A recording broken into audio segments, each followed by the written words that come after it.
So Biosparge is, the word itself is a sandwich of air sparging and biological degradation. Biological degradation on its own is just the process of bugs, bacteria that are in the soil and groundwater already, slowly breaking down compounds that are considered contaminants on the site.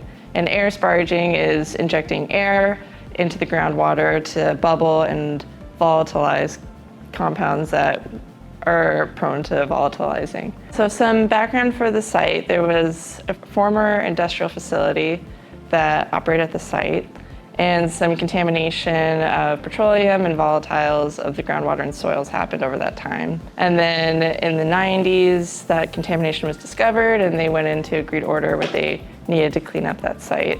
They tried a handful of different remedial technologies. One of them that they operated for the longest period of time, about 10 years off and on, they operated a dual phase extraction system. And after 10 years of operating that system with a different consultant, the groundwater concentrations and the level of contamination of the site was pretty much the same. We did a feasibility study where we looked over comparing to dual phase extraction and then a few other remedial options as well. We recommended doing another pilot study of Biosparge system. One interesting thing about this option is that we could mostly use the same infrastructure that was already present on the site for the dual phase extraction system. It would just, instead of sucking groundwater and vapor out, we would be injecting air into the groundwater as part of this Biosparge pilot, which the client, Washington State Department of Ecology, really liked because that saves a lot of money for installation to mostly use the same infrastructure.